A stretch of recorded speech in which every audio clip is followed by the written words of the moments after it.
Well, after a slight technical glitch, we are finally live. I hope you're all ready to see the new machine. Hopefully everything goes smooth, so let's dive in.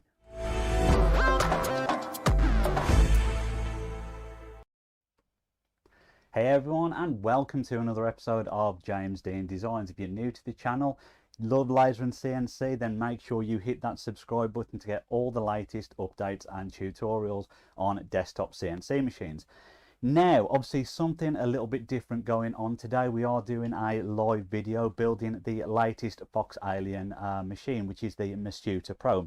Now, for anyone that's not aware, the Masuter Pro is about to be released, obviously, with this video. But it is a bit of a step up from the existing Masuter. So when the Masuter came out, it was there to bridge the gap kind of between the 3018 and the FoxAlien 4040. The FoxAlien 4040 XE. And well, it met the needs of a lot of people, but then people wanted to start pushing it a bit further, and you kind of needed something just a little bit stronger, and that's basically what the Masuter Pro is all about. It's a bit of a, it's the Masuter basically on steroids, and that's what we're going to be building today. So we're going to talk a little bit about the machine, what comes in the box, then start to build it. And all being well, we might do a test at the end, seeing how time goes. But let's get stuck in and see what's in the box. So yes, this is a live video, and I am cheating slightly by inserting this small pre-recorded clip.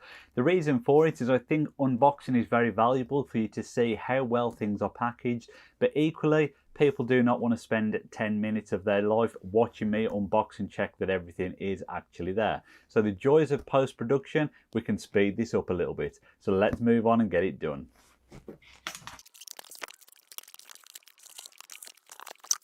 So we've got everything out of the box, and we can see obviously how well packaged it is, as we typically come to expect. So let's pull all the parts out. I'm going to check this against the parts list to make sure everything is actually here, and then we can get back to the live recording.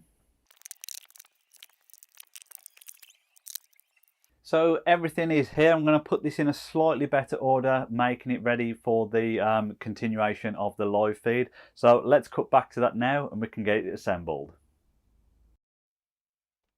And back to the live viewing. I just thought it was easier to do that clip than for you all to watch me spend loads of time trying to unpack everything. Obviously, check the contents was there.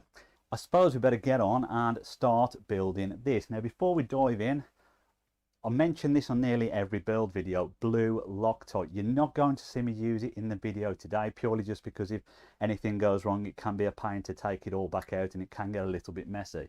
But if you are building your machine, definitely consider using Loctite. It is essentially a bit of a soft glue for nuts and bolts, and it'll just ensure that everything stays together better in the machine. Obviously, these machines can vibrate and things like that, so it ensures all your bolts will stay in place. So let's switch over to the wide view. There we are. So this is just a bit of an overview of what you get in the box. Obviously you get the main components of the machine. We've got the supporting rails on the front and back. We have the Y-axis, we have the X-axis with the Z-Carriage. We'll take a closer look at all of these in a short period. We've got the wiring mechanism over here. If I just bring it into view. We've got the spoil board over on the left, and we've got a few bits of extras that come with the kit. Now this is your usual things, such as the Z probe, you know, brush for cleaning, a few bits and things like that. Obviously we get the USB stick, the clamps, the nuts and bolts to hold everything together, obviously very important. The thing I actually really like as well is they give you a spare belt. Now obviously, a lot of the FoxAlien machines run on belts, so it's nice to have a spare. That is a nice upgrade that they've added to the kit. We also get a couple of different spindle holders.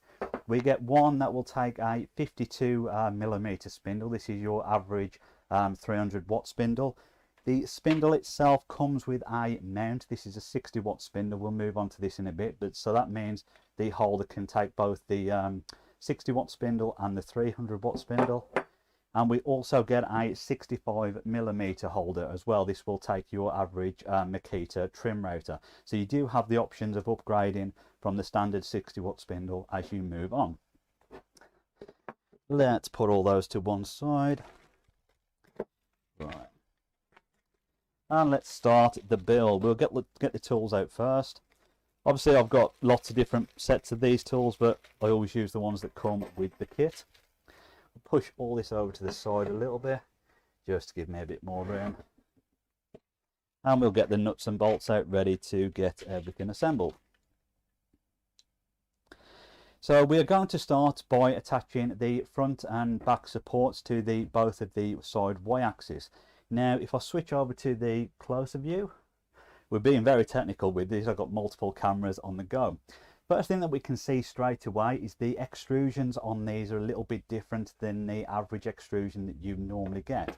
It is still 20-40 extrusions, that's 20 wide and 40 millimeters deep, but as we can see, it has no ridges in like these ones.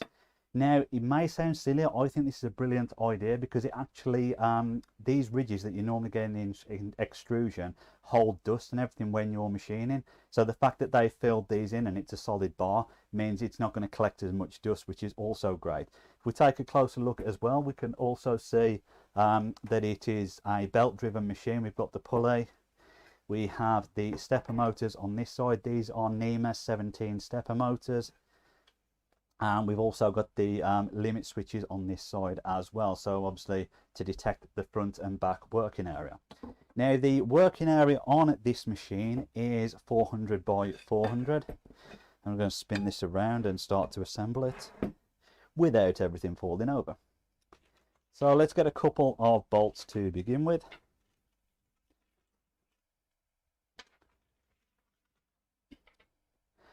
Now I think the main thing to remember at this stage when you are assembling your machines is you don't want to make everything too tight to begin with. Effectively, the first couple of bolts that you put in when squaring the frame up need to be slightly loose. So we're just going to slide these in, put the bar in place, and start to get them in. You tell I'm a little bit nervous dropping everything.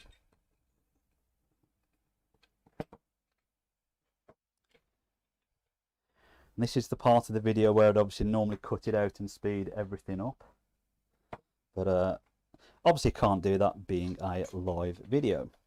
Just going to work around and get all of these bolts in. I don't know if it's better to switch to the wider view. You can start to see everything being assembled, and we'll do the same on this side as well.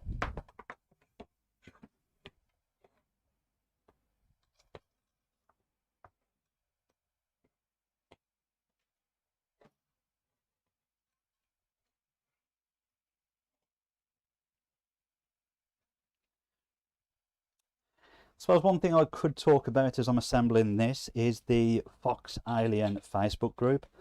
Obviously if you don't have a FoxAlien machine, you're probably not really aware of that group. But if you are looking to buy one, it's definitely worth heading into that group. It's a great group full of great people, lots of very knowledgeable people.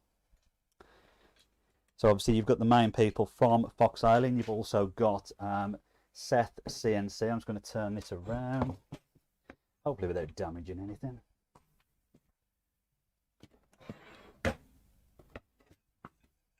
Yeah, so as I was saying, you've got Seth CNC, who some of you might know is very active in a lot of these CNC groups, obviously very helpful. Check him out on YouTube. Once this is actually formally gone out, I'll add tags up in the corner. The group's also got Jacob. Now Jacob is probably better known on YouTube as the Laser Wizard. He produces all of the air assist nozzles for the various different lasers available. Again, definitely check him out. Yeah, as I say, very useful group, especially for troubleshooting FoxAlien machines should you ever run into issues with them. But also just for general knowledge, a lot of people have good tips in general just for working with CNC or laser machines.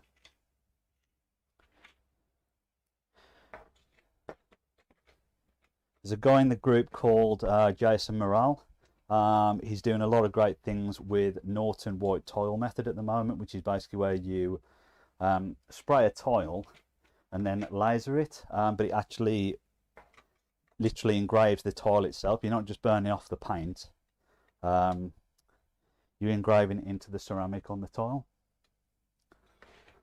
Right, so there we have the basic frame assembled. Now, if I wobble this about, you can just see a little bit of play in it as the workshop starts to fall apart.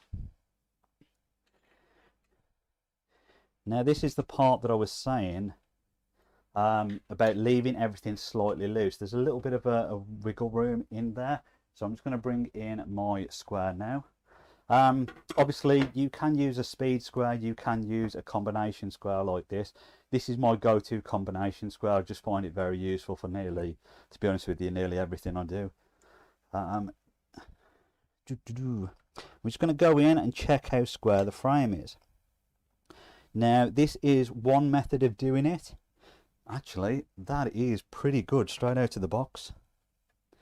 Don't know whether the camera is picking that up, but just try this side under here. Yeah, so it's pretty square straight out of the box. That's impressive. No movement needed at all. However, I will just do one last check. So using a square is one thing, but there's always that question of how square is a square. Sometimes people buy cheap squares, they're not always as accurate. The next best way to check it is using a tape measure. So all we simply do is go into each corner, take the measurement. We've got that one coming up at about 80.9. And then if we go the other way into the corner again, 80.9. So yeah, this is square straight out of the box. Thank you, FoxAlien. You can sometimes spend a lot of time just wriggling and jiggling these about, trying to get them perfectly square, but that makes life much easier. So now we've done that, we're just going to pinch these bolts up. The threads can be delicate, so you never want to over tighten them.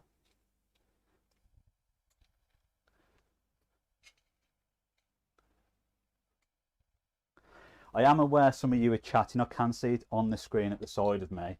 Obviously, I can't really look at that while I'm trying to assemble this, but I'll possibly catch up on the chat a little bit later if people have got some questions towards the end. But I think FoxAlien are on, so obviously they can answer any questions as well.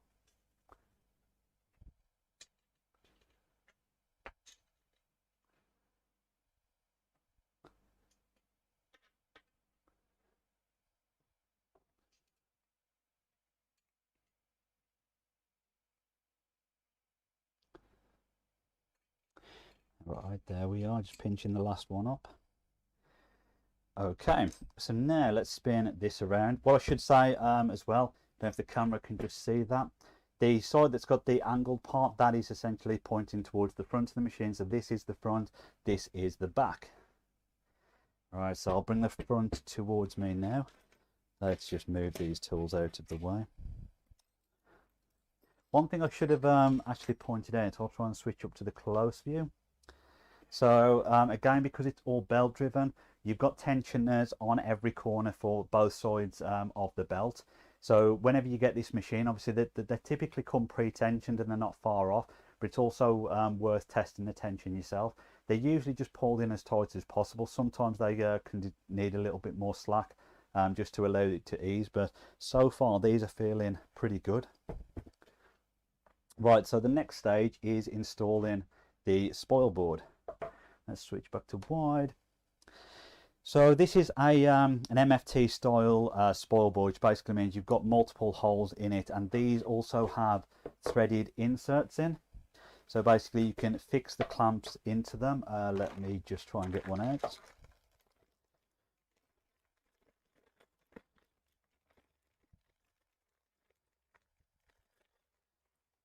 There are meant to be washers to go on them, but I'm just doing this for speed. So obviously just makes life easy that you can go straight into these with the clamps, tighten those up, then lock it down onto the clamp, and that holds everything in place. So again, making things easier.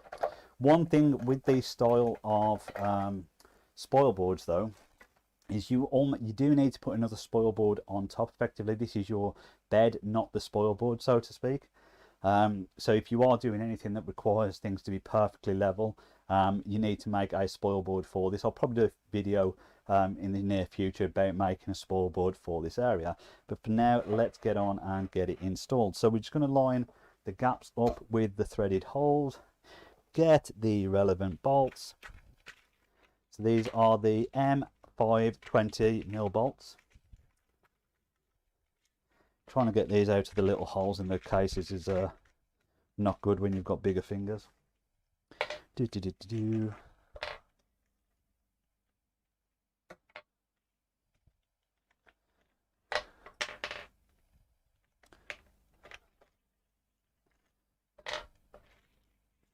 I'll put those over to the side. I think one just fell out. Right, so let's get this first half in place. Again, as I did when I assembled the frame, I'll get everything roughly in place and then come back to tighten them all up at the end. You do need to be slightly careful when fitting these boards that you don't twist anything as you're doing it. Obviously, we've already locked all the bolts off, so it should stay square. But you never know, sometimes fitting the spoil board or the bed can skew things out a little bit. So while I'm doing this, what we've got going on the chat. G'day everyone. See you all from a lot of different locations.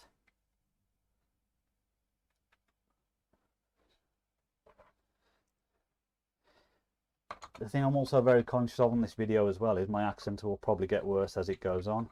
I come from an area in the West Midlands in the UK called the Black Country, and we're known for having pretty bad accents. So yeah, I suspect the longer this goes on, the more it will creep out. I often try and hide it on the videos, but oh well, what is the point in trying to hide it? Let's get this other half in.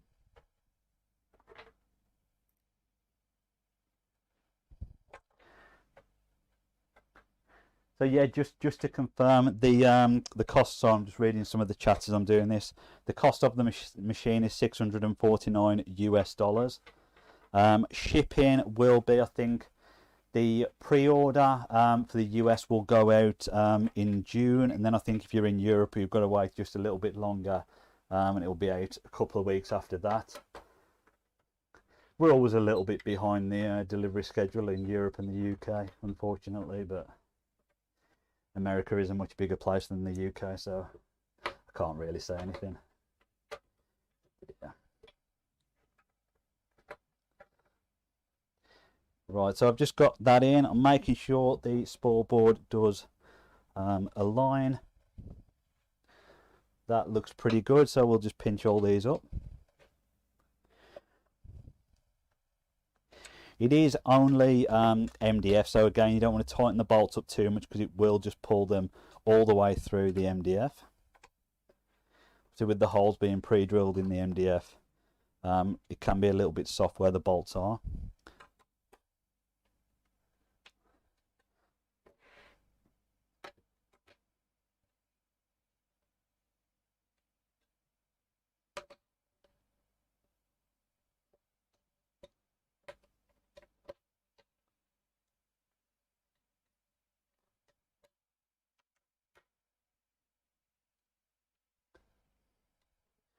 So in essence, that is the base frame done. Let's flip over the instructions, see what they are suggesting we do next. Right, so next phase is installing the X-axis with the Z-assembly on there. So I'm going to move the frame out of the way because I just want to talk about this a little bit more and do it on the close-up. I hope the quality of this is okay. It seems to be juddering a bit on screen. But let's take a little bit of a closer look on this. Now, one of the upgrades on the Masuter Pro is that everything is all metal. So all the side plates that you see here in the background are all metal. All the Z assembly is all metal, so obviously it's strengthening things. But the other big upgrade, as well as we can see, is the extrusion that is on the X-axis is much deeper. So this is 20 by 60, so just giving it a lot more strength. And if I bring it back into view for the Z assembly, we can also see this is running on linear rails. So we've got a lead screw running on linear rails. So it is just making this very solid. If I show you the end as well.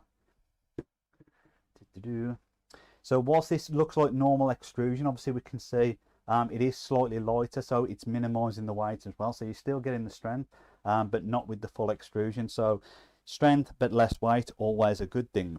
We also have the little light going on here. Nice little feature, I think. It just gives a bit of light when you're machining. Now, the one thing I nearly missed on these, because it's not mentioned in the specification, I flip that over, I don't know if we can see it. So these are fitted with eccentric nuts, which are just in there. Now, the reason that this is important, I'll just switch back wide.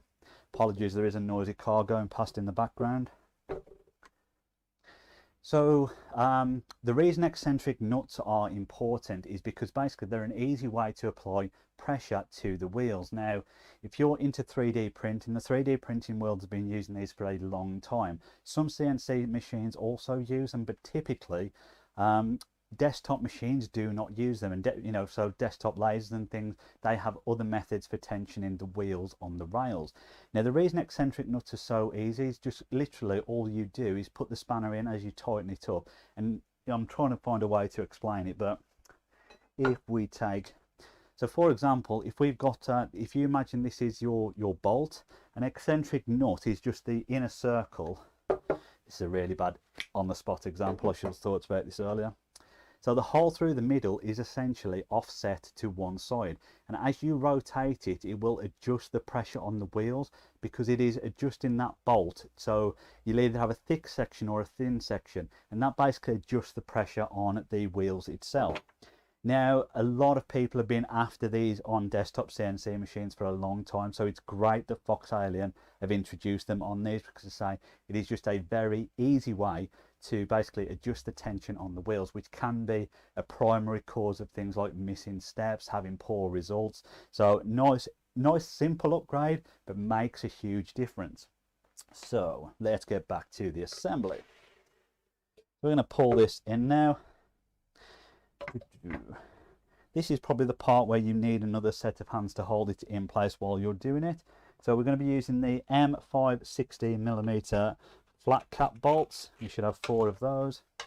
We'll bring them in. Right,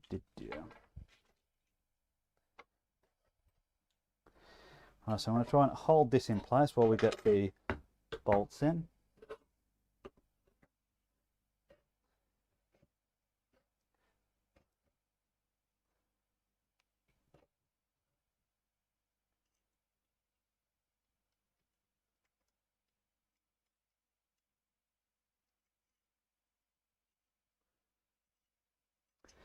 Comments about needing another set of hands while you're doing this.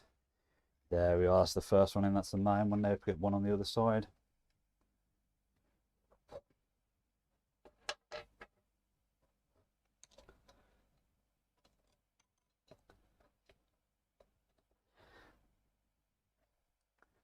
This is all the joyful stuff that you never see on my assembly videos, because it's easier to cut it out than obviously leave it all in while you're struggling to get all the bolts in. Let's get the bottom one in to stop it spinning.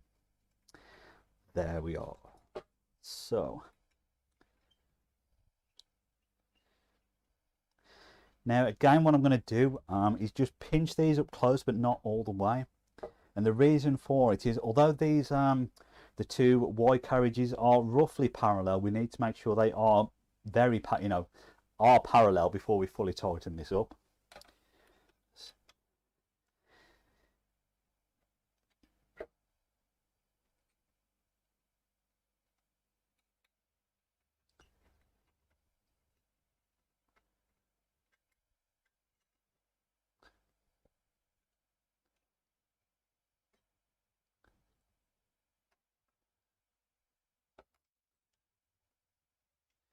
Right, so at this stage there are a couple of things I say we need to do just to guarantee that everything is going to give us the best results at the end. So I've brought the bolts all the way in, not quite pinched them up though. So the first thing that we want to do is check that both Y carriages are the same distance from the front. So a couple of ways, obviously using a tape measure is one of the easiest. So we're just going to measure from the front of the plate to the plate on the front of the carriage plate to the front, and that is 21.1, and we'll do the other on same on the other side. That is 21.9. So this needs to come in quite a bit. Let's do that measurement again. A little bit more. It can be fiddly, but as I say, the more accurate you get this, the better results you're going to get when you start to use the machine. You just double check this side, 21.1 again. So that is one test done. The next thing we need to do is bring the square back in from earlier. Now I'm going to make this into an actual square as opposed to just a ruler again. So there we have it. And we also need to check that the gantry is perpendicular to the bed. So basically what this means is you don't want it leaning one way or the other. You need it to be as perpendicular with the bed as I say, because ultimately that will affect how your spindle sits in it. So we are just going to bring the square in. Let's see, it's touching the bottom, the top is slightly out, so I'm just going to twist that a little bit and start to pinch it up.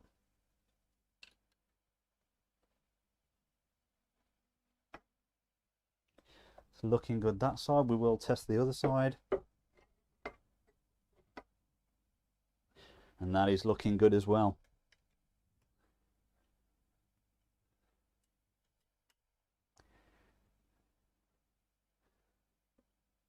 There's one final test. I will just do this on the front plate of the Z assembly. If I spin this round, just so you can see. And we've got touching top and bottom, so that is great. That should mean obviously the once the spindle goes onto this, it is vertical to the bed. So yeah, it should just mean one less thing to worry about when we start to use the machine. Right, so the next phase is to, so let's spin this back around so you can actually see what I'm doing. The next phase is to install the spindle holder, and to do this we will be using the M5 12mm bolts. As soon as I can find those, there we are.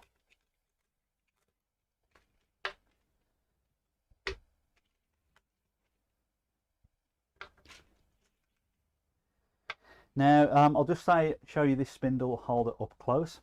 Now as I say, this is designed to hold a 52mm spindle, but as we can just see here as well, we also have the cutouts in the corner, and this is to allow the laser to drop in as well. So say it's a multi-purpose spindle. It takes the 52mm, it will take the smaller 60 watt with the holder around it, and it can also take the FoxAlien lasers as well.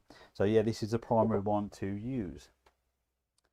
And let's go about installing it. It doesn't really matter whether you have the bolts on the left or the right. It does matter that we use the correct Allen key to put them in, not that one. There we are.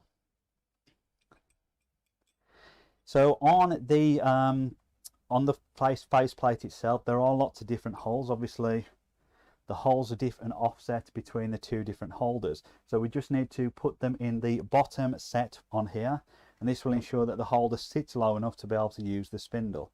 Obviously with the bigger holder you may want to sit it a little bit higher,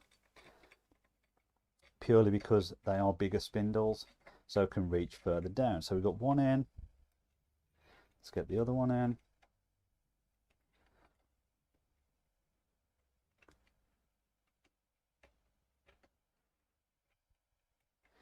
And again, we'll just work around and get all four in.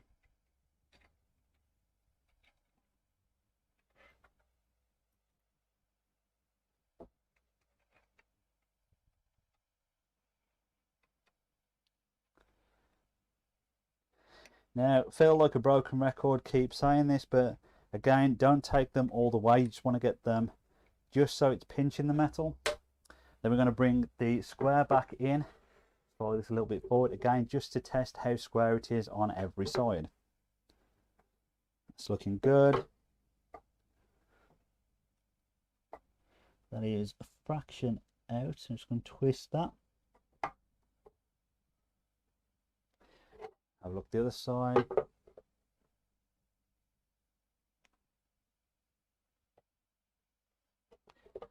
That is looking good. I will just pinch those up.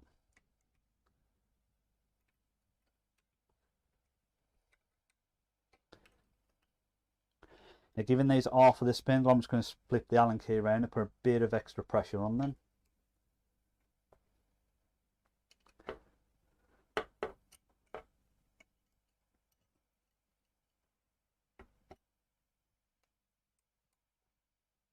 Obviously that is where most of your vibrations happen, from the spindle, so we do need to make sure everything in this area is tight.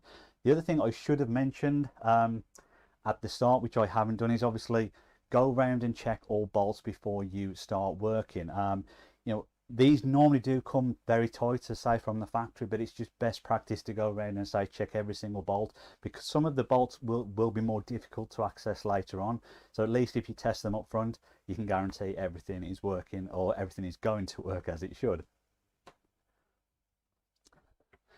So with that in place, I will just slide this underneath if I can. How can I do this? Yeah, maybe not. Oh, let's raise this up a little bit. This is just one final test I'm trying to do to check how square this is, but I don't think I'm going to get this ruler in. There we are. I'm just checking the inside to be safe. That is all looking good. We'll take that out of the way. Okay, one more step done. So the other thing I will put in as well, obviously, is the coupler holder for this. Just reduces the width down to take the 60-watt spindle. Obviously, as you tighten the clamp up, there is a gap in there, so it just squeezes onto it as well. We'll put that in there for now, and we will bring the spindle over. Now, so this is your 60-watt spindle that goes in it. They are pretty small, but you can get some good things done with them, as I've shown in my previous videos. It comes fitted with an ER11 collet as well, and the insert is already in there to take 1/8 bits.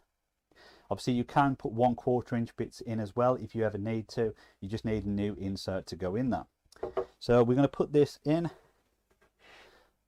Just check what size those are.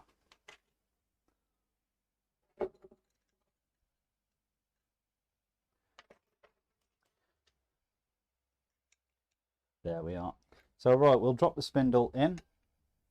It doesn't really matter what side you put the positive and the negative. I'm just going to slide it down just so I don't know if I'll put this on close up. Just keeping the vents above where the reducer is. Obviously those are the vents to help keep it cool, so you want to make sure that they've got full room to breathe. And we'll just pinch this up there.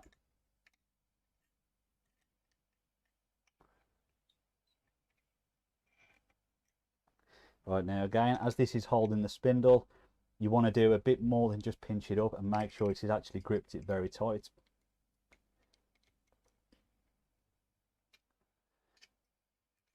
I kept having a job file a while back and I couldn't figure out what it was, and it was just that every time I was using it, the spindle was sliding up just like 1/2 millimeter each time the Z moved.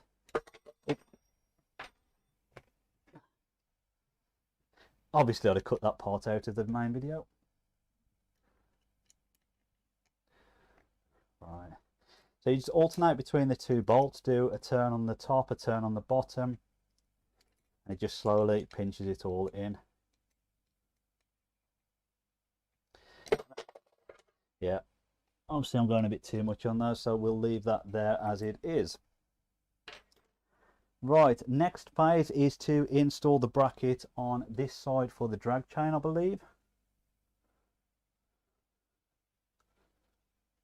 Spin this around. Yeah, we've got the holes around there. Right, so you've got a couple of different plates in a bag. The larger one, this is to take the control board, which will fit shortly. And then you've got two other brackets in there, which are for the drag chains themselves. So the one that we need first is we're going to put the larger one on the front side of the Y. We're going to bring that down there. We're going to use the M3 6mm little button head screws as soon as I can get them out. Now we really start getting to the tiny ones. Camera probably can't even pick these up.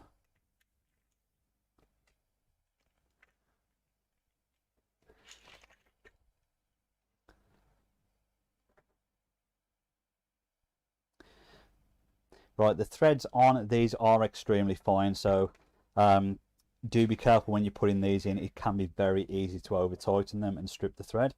So we're just going to pop that through the hole and align it up with the hole on the Y-axis.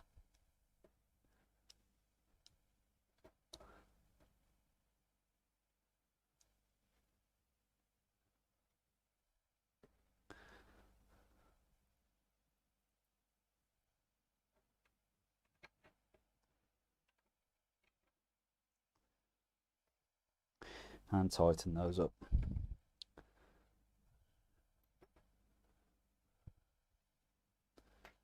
Okay, that's the first one in place. Now the other one is on the side of the Y-carriage, and this one goes the opposite way up. So I'll try and do this so you can at least see it on camera a little bit better. Let's swap the twist this round and go to the close-up. Obviously my hands are probably still going to be in the way as I'm doing this.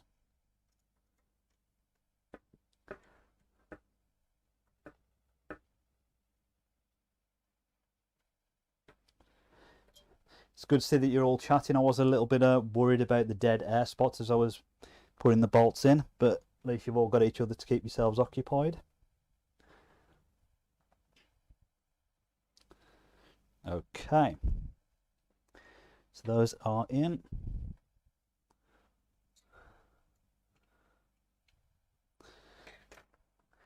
Right, now the next phase is installing the support bracket on the back. This obviously supports the drag chain.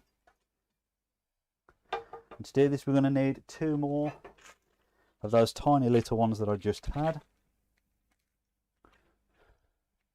They're now really struggling to get out. There we are.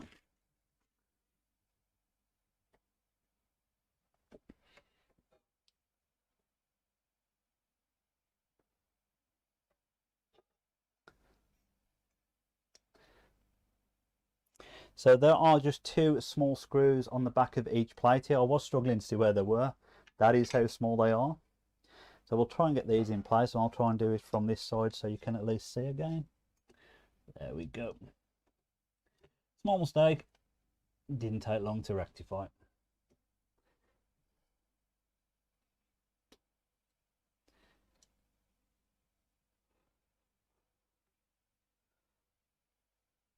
Right, so that is the drag chain support in place. Right, what is next? We are attaching the plate to the bottom of the control box. So, joys of having no room. Let's shuffle some things about. We'll bring in the wiring loom and the control box.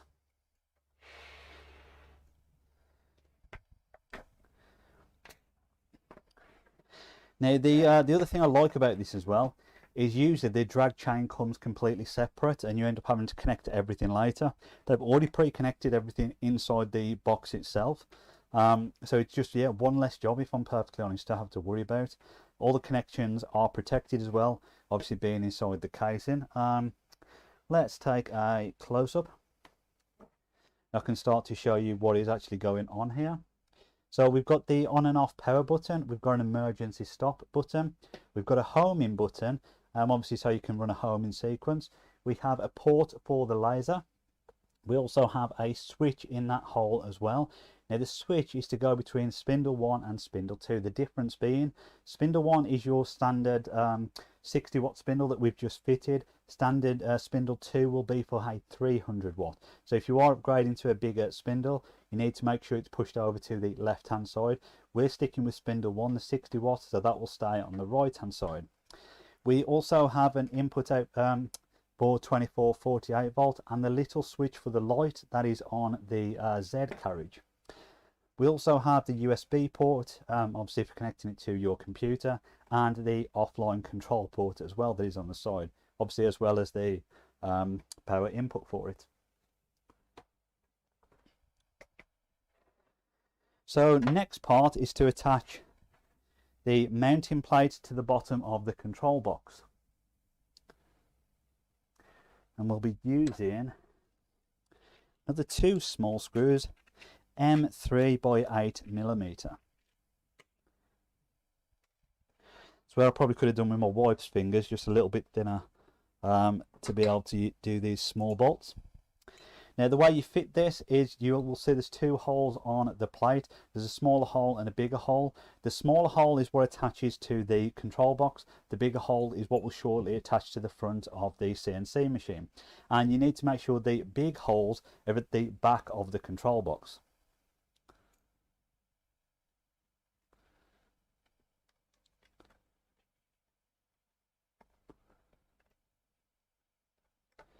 the one in.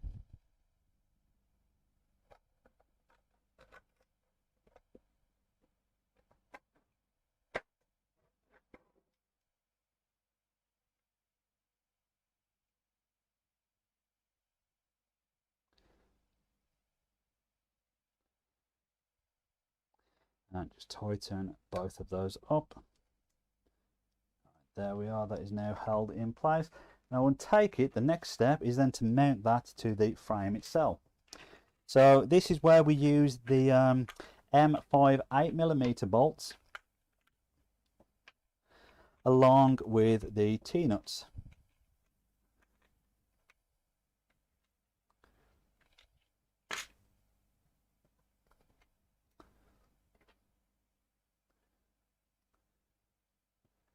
Right, so what we'll do with these is basically just want to push them through and just start to put the T-bolt on. You just want to put it on like 1 or 2 turns, enough just to make sure it has a bit of thread on there,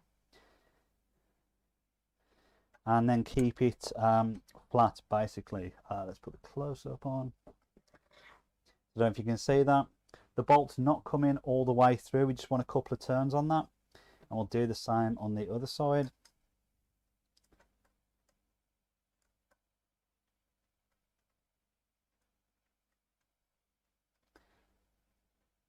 And the slightly tricky part here is these basically mount underneath the frame itself. So I don't know what the best way to flip this over is for the camera. Slightly tricky. Maybe if I just turn it round. Right, slide that all the way back.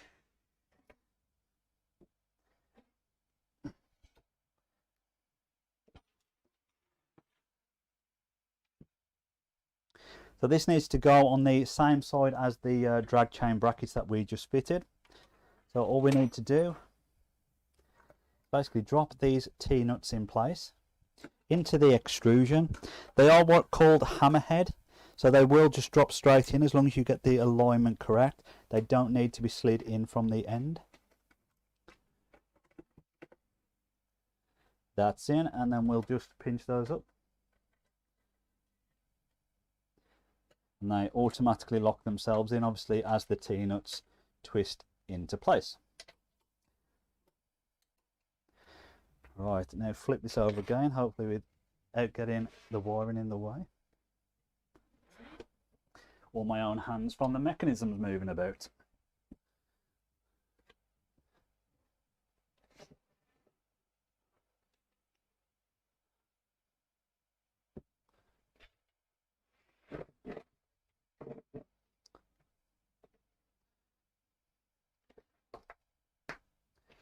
Right, there we are, the right way up.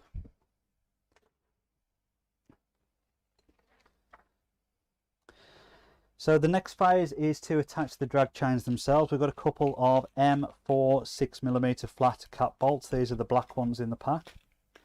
It will typically be 2 on each bracket, so it'll be 2 there, 2 there, 2 on either end, on one side of the drag chain rest, and then 1 on the bracket that is on the Z-assembly.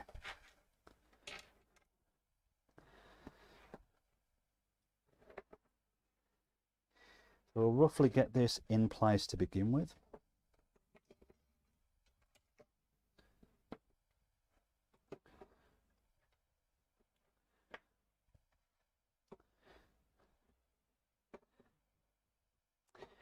Right, I can't just see drag chain's a little bit tight, so I'm going to try and slide it up just a little bit.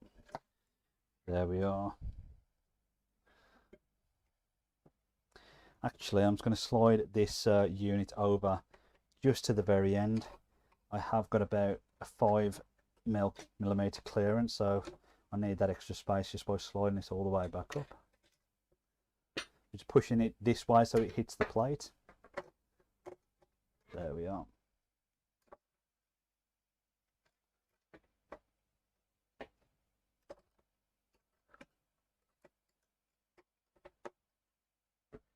And lock that back off.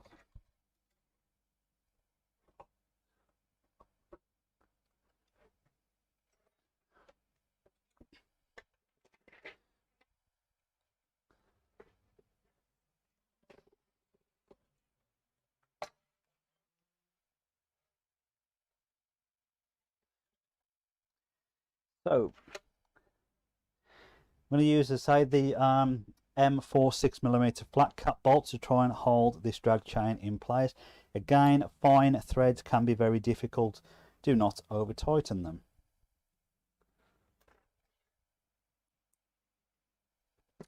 You're also messing around with the cables, so be careful not to pinch any of the cables as well. The holes on the drag chain brackets are tapped, so you don't need any bolts. They will go straight into them. That's one in. Let's get the second one in.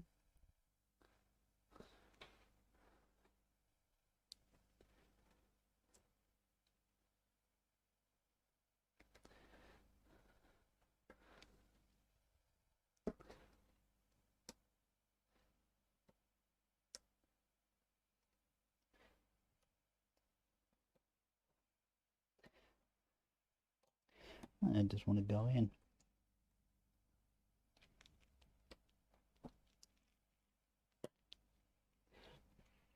Downside to having the cables in the way, just makes things that little bit more difficult.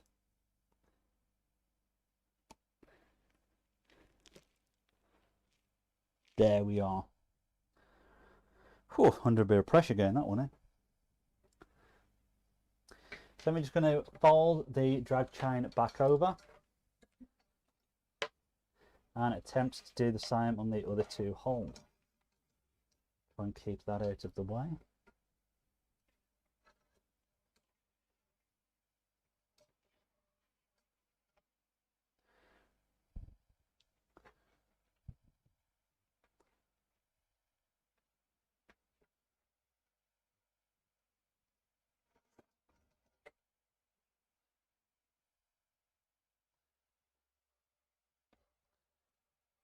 I feel like I'm performing an operation trying to get these in.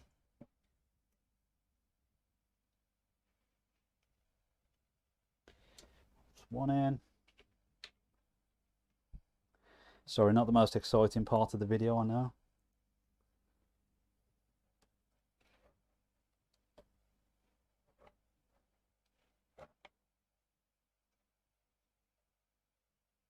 And the second one in.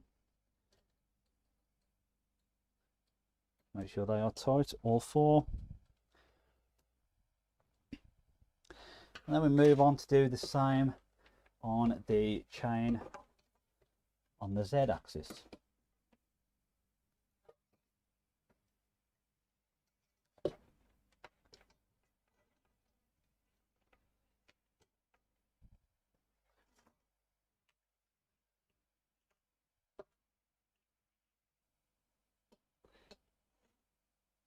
It's just that thing because you're working around the cables, so you don't want to pinch them, because obviously that will cause you a lot of issues further on down the line. And let's bend this over and get the last two in. So I'm just going to pull some more of the cables through. I can see obviously I was shuffling everything around. Some of the cables have gone short, so I'm going to make sure we're pulling all those back through.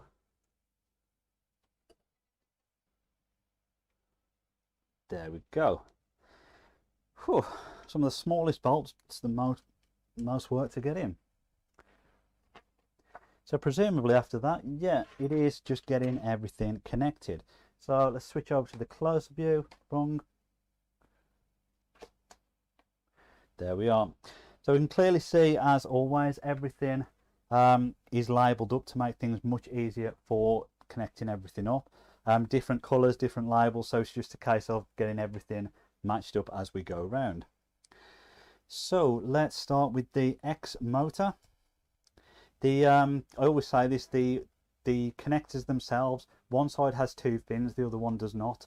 The ports have an opening, so it's basically a case of connecting the male and the female together, making sure that they align. And we'll do the where we got the X limit switch. There we are, tucked away under here. Bring that over the top and get that connected. That's it. So you pretty much hear everything click in place just to let you know that it is secure. We've got the Z motor. Tuck that back under. Maybe should have connected those first. Slide this forward, it might give you a slightly better view. So we've got the Z motor, again just making sure the male and female ports align correctly.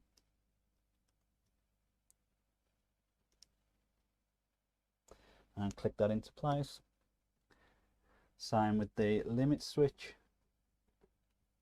Bring that over the top and connect the Z limit switch up.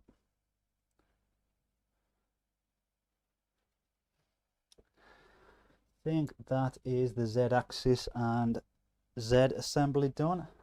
Let's bring over the cable for the spindle.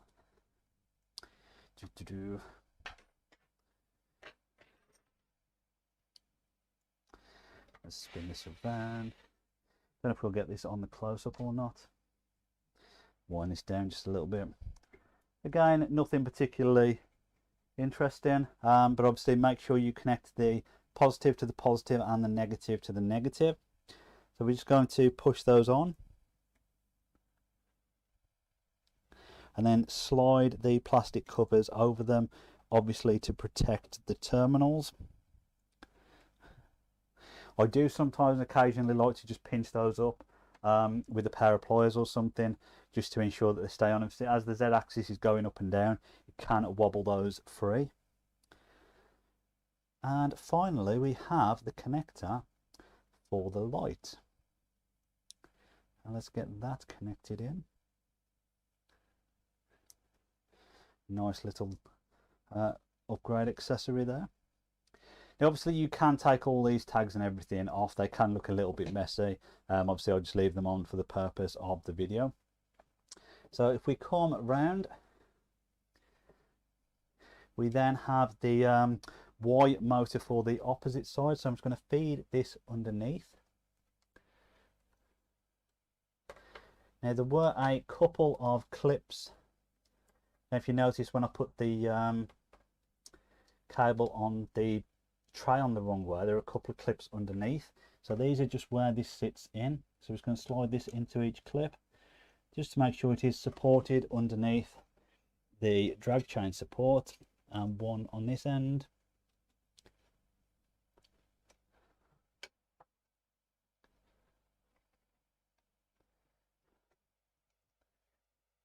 Now that's not actually reaching the motor, so I think I've taken a little bit out of it, so I just need to pull that back through, try and shuffle that through the drag chain itself.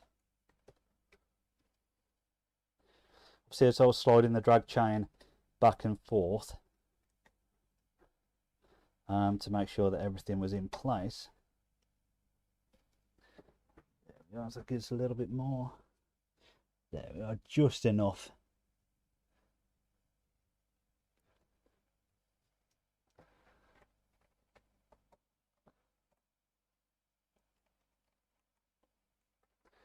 Okay, so that is the Z done, that is the X done, that is the Y motor on this side.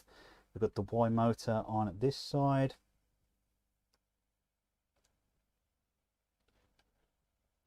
And we also have the Y limit switch on this side.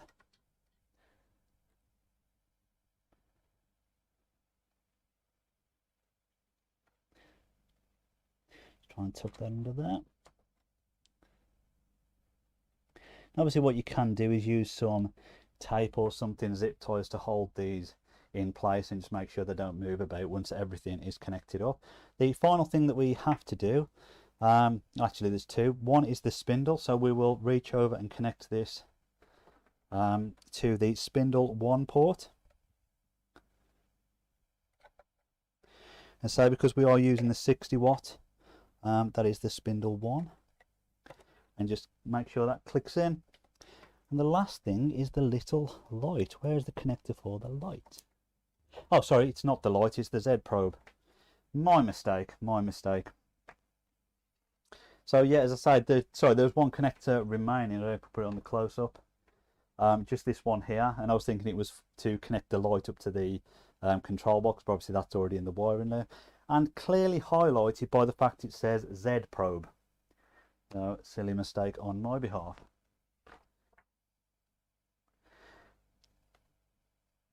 So, in theory, that is everything set up. Right. Everything is moving freely. Obviously, I will connect the power in a moment. I am just checking everything moves okay. Obviously, as we're shuffling them cables about, I just want to make sure nothing is rubbing on those. Yeah, it's feeling pretty good. As I said earlier, you always want to check the tensions of the belt. You do that by pulling it back to one end, and then you can say it gives you a good span to check the actual tension of the belt. I'll put the link up in the corner for the previous video I did for checking belt tension. But this is all moving smooth. The Z-axis also moving smooth. There's hardly any play or wobble in that, which is absolutely brilliant. Say for what is effectively a budget desktop CNC machine, to have that running on linear rails, being all metal, huge upgrade, and is going to make things very sturdy.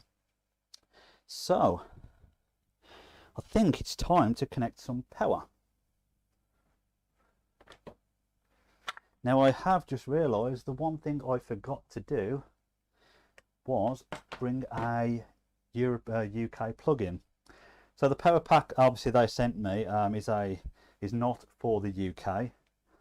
So I need to scavenge one from somewhere else in the workshop. Bear with me 1 minute. And we're back. So now we've got a UK plug. We've got the power supply.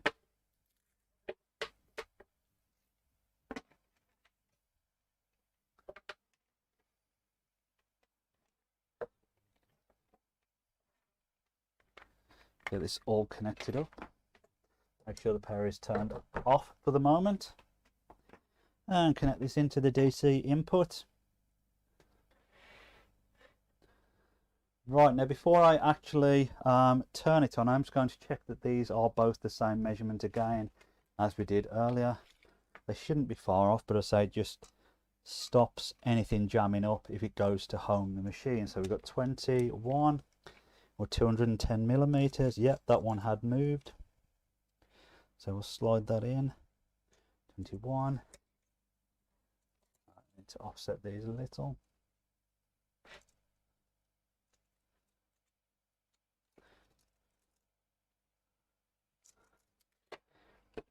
Something's just gone out slightly as I put the drag chain on this, so I'm just trying to bring it back in.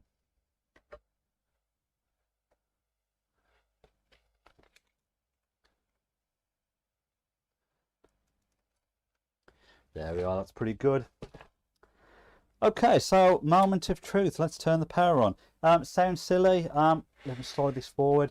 Usually when you receive these machines, the emergency stop button is pushed down. So a lot of people come to turn their machines on and they can't understand why nothing is working. The reason for it, you need to twist and release this and it should pop up. So make sure everything is tight and in place. Let's turn the power on.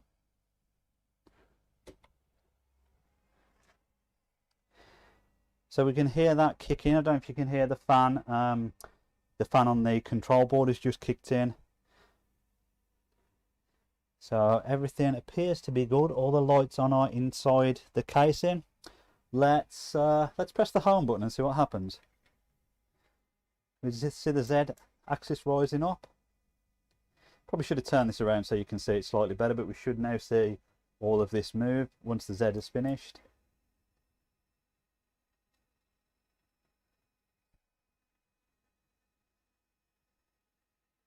So obviously what it does, it tests every limit switch to find its home position. The home position is the origin that the machine knows is defined every single time. There we are, it's just home the machine. Interesting that it homes it to the front left of the machine. Usually these home to the back right, but yeah, we can always change that in the GRBL settings. So that is good to see. Let's turn the power back off. And so everything is working. Right. Well, that's the build done. How are we doing for time? 9:41. I was giving myself an hour, so we have just gone over an hour. Obviously I've got the Miami GP going on this evening, which I don't know if we've got any F1 fans. But does anybody have any questions? Let's have a look on the chat.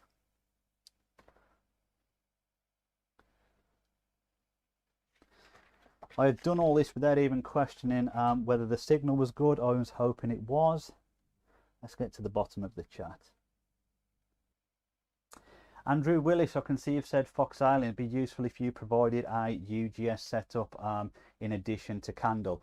We can get a video done on that. I've covered it before on previous tutorials, but I will add it to the list to get one done for UGS. I love UGS. It's my favourite piece of control software to use.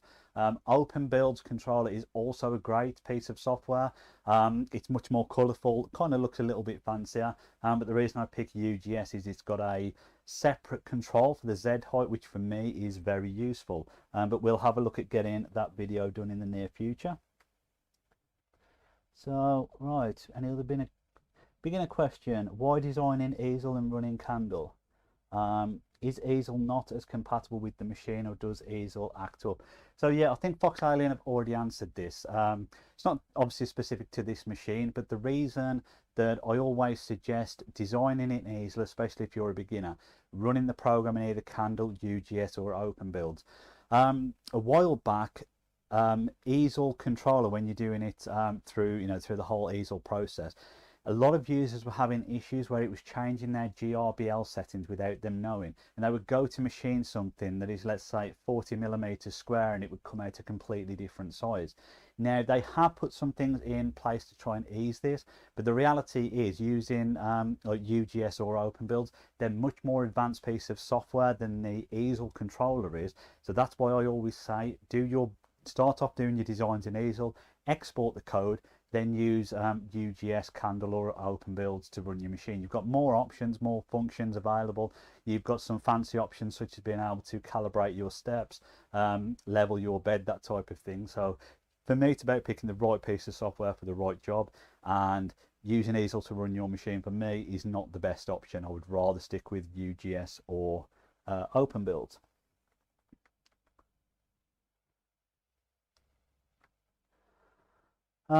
Yeah, so somebody questioned about the work area. I didn't actually cover it on this. The specs of the machine are 400 by 400 work area with a Z travel height of 60mm. So you can get some decent travel on that and get some thick pieces produced on it. Obviously it is a smaller spindle, so you want to take light passes as you are doing it, but you've got a decent work area to play with on this machine. I say with 400 by 400, pretty good. And I say the fact it is all metal, the extrusions have been upgraded, so everything is much stronger. It just really is a great option. As I say, if you're in the market for this machine, not everybody can stretch to the 4040 XE, obviously with the price tag on that. So this is somewhere in the middle and an ideal option, say if you're in that budget range. I would also actually say there are elements on this that are better than the FoxAlien 4040 XE, such as the Z-Assembly running on linear rails. One of the biggest issues on the original Masuter is the bearings have a little bit of play in them, and you end up needing to replace them with the polymer bearings. Seth CNC's got a video on how to do that. The fact that they've now fitted this with linear rails, huge upgrade, makes everything much smoother, much stronger, and as I say, it is technically better than the Z-Assembly on the FoxAlien 4040 XE. Also, the fact that they put the eccentric nuts on this, as I said earlier, very simple thing, but it is a huge upgrade in terms of the way you can tension the V wheels on the extrusion itself and applying the pressure. So yeah, some very nice upgrades on this. As I say, they are technically better than the 4040 XE. So yeah, very nice. Okay, right. I think we will end it there then. So obviously, yeah, thank you everyone for watching. I really hope you found this useful. Obviously my first live, I hope I'll watch it back a little bit later. I hope all the streaming went well.